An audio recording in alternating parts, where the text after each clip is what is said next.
За 이제 би молон өвөө цэйн ойдуу эмээ гэдэг эмээ түүний үр ач хамаатан садан гэдэг ийм бүлэг нээсэн. За. Тэгэхээр та ингээ энэ нэрнээс бодох юм бол молон өвөөгийн тал цэйн ойдуу эмээгийн тал гэхээр ингээ таны нүдэнд тэгээд тэрний үр хүүхдүүд гэхээр ингээ танд ингээ нүдэнд чи тэгэл бүх хүмүүс харагдаж байгаа бох тийм үү? Харагдана. Ер нь нэг ойлгож байгаа хэдэн хүн харагдаж байна нэг хэлдэж. Ер нь тоосгүй байна уу? За энэ олон хүмүүст таны энэ бичлэг хүрхий. За. Тэгэхээр та өөрийнхөө энэ үр ачнаар танаас одоо ургасан үр ачнаар мөн таны өвөг дээдс аав ээжийн одоо ах дүү нарт хандаж ер нь юу гэж хэлмээр байна? Одоо ер нь ах дүү төрөл задан гэдгүүл хүн чинь залуу байхад ер нь юм мэдгүй юм. Одоо бол ингээл аавын хамаатан, ээжийн хамаатан тэнд нэг үе. Тэгээд нэг ээж сайхан үйлдэл зэрэггүй. Тийм бодлого бол төрдөг юм шүү. Тэгэлгүй яах вэ? Тийм. Яг нь сайхан хоолойч. Тэгээ энэ ах дүүд чи ээжээ би таны үгийг дуулгаад та нар ингээд нэг таны ухаарсан зүйлийг одоо 60 хэдтэй оноо ээжээ. 62. 62 настай хүний ухаарад ингээд толгойтой бодоод боловсруулад сэхэрсэн байгаа тэр зүйлийг би хурдан сэхэрээч, хурдан ухаараач гэж ингээд ах дүүнэрийн тэр залуу үед нь сонсох гээд байгаа байхгүй юу? Та тэр үүднээс нэг гоё өгнүүд хэлээд гэж нэг одоо юу ухаарчаад байна вэ? За одоо яг энэ хүн чинь төрөлсөд үр ач юунуудаа ер нь дээдсүүдийнхэн энэ гоё замлаар гоё юмнаас нь одоо үлгэр дуурайлавч улам сайхан амьдрахын одоо улам л гоё амьдрч улам л гоё гэж ах дүү төрөлсөртэйгээ сайхан уулзаж одоо ер нь тэр дээдсүүдийнхээ хийжсэн бүтээл тэр гоё юмыг тэр жаншлаар л улам сайхан амьдраасаа яваасаа л гэж бодож штийж. За зөв ээж. Энийг одоо ингээ бүх үр ачнаар сайхан сонслоо. Сонсоод дахин сонсоод бүр ойлгох хэрэгтэй байна. Манай ээж ер нь ингээд бодох нэ молон өвөөгийн онцлог ер нь юу байж вэ? Тэр хүнд одоо нэг онцлог шинж чанар ер нь юу байсан бол та нэг хэлдэж. Миний аавд бол маш их эртусч маш их биднийг үл ер нь маш их ажилсаг тийм юугаар сургасан. Хэдэн цаг тусах вэ? Маш их гэж. Манай аав их яг 5 цагт л басна.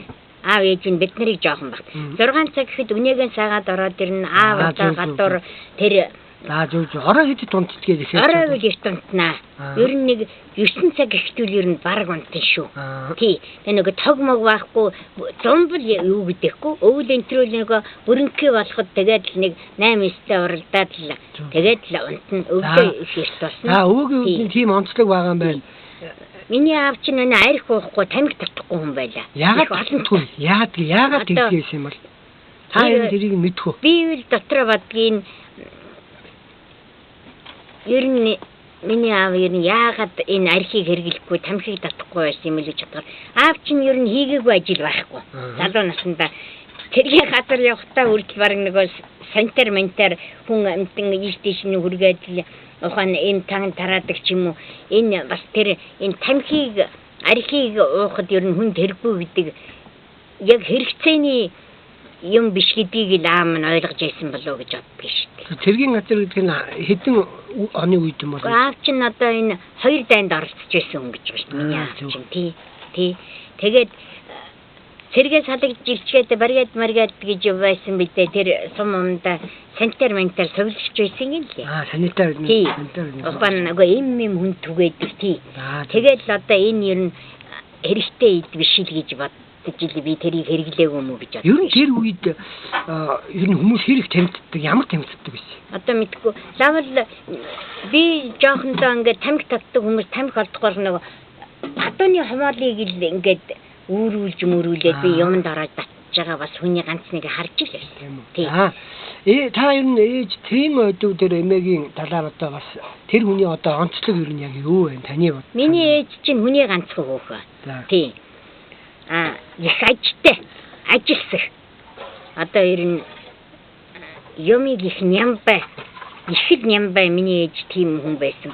Бид нар бол одоо ээж аавынхан дээр ажилсаг зангаар ээж нь. Тэгэхээр юу хийдэг байсан тэр? Миний ээж чинь нэ тоглож байсан шүү дээ. За тэгээд ажилсаг гэдэг шинжийг нь одоо илэрхийлэх ямар тэр хоолнд идээд дууссан тэр тогоо шингыг гэсэн янзын угаагаад гол шиг арчаад одоо тэгээд яг л намаар нь юмыг хийсэн газраа л хийн үхээсэр одоо бол ингээд нөгөө юмыг чинь ээжийн юм бил нэг энд ингээд хийчихгээд бас ээжийн аавынхаа тэр юугаар ингээд болвол нэг ингээд тэмтрээд авчихаасаа гэж зарим тохиолдолд барьж яваад энд тэн тавьчихад юмаа ирээд цаг их гардаж шүү. Тийм цаг үл ерөөсөө яг л цагийн юм цагтаа өглөө 6 цагт үнээгээ саагаад ороод ирнэ манай гүйөө аав ээжийн цайгаан чанчсан маань тэгэл тогоогоо нэрээд өдрийн 12 ихэд яг өдөр Олон өвөгийн ээж гэсэн үг. Тий. Манай гүйөө Норовцоо. Тий. Манай гүйөө чинь тийм ердөө тэр юугаа яа ээж чинь одоо яг л тэр цаг. За хідээс хідээ хооронд үүлээ хийх үү. Тэр цагийг их барьдаг. Би ээж хүн байсан миний ээж. Тэгээ түрүүнд хэлсэн одоо энэ зөвхөн одоо таны ээж аавын ах トゥ тэр ээж ааваар ингээд холбогдсон энэ ах トゥ найз нөхд одоо тэр хамаатан саданд гэдэг юм уу үр хүүхдүүдэд нь зориулаад ингээ бүлэг нээгээд энэ бүлэг дотор энэ ах トゥ нарын хүүхдүүд яг бие биенээ мэддэг байг нэг нэгнээсээ сурдаг байг тийм ээ. Ер нь хэн юу бодож явдаг юм магадгүй дэмжих засахын засъя гэдэг өөрийгөө засах хүсэлтэй хүмүүст нь ч туслахын идэ гэж би бодоод байгаа байхгүй юу. За ингээ өнөөдрийн энэ яриа түр өндөрлчээ. Ер нь ингээ та дараа дотроо өөрийнхөө энэ удам дээд өөрийнхөө өнөөдрийн үр ач нарыг мөн одоо дээд өвөг дээдсийн талаар сайн хэлж ярмаар юм байвал таасан дээр тэмдэглэж жаад мартахгүйгээр тэгээд дараа нь бид нарт ирээд ингээ бичлэг хийгээд тавьж байгаараа мэдээж. За. За баярлалаа. За баярлалаа.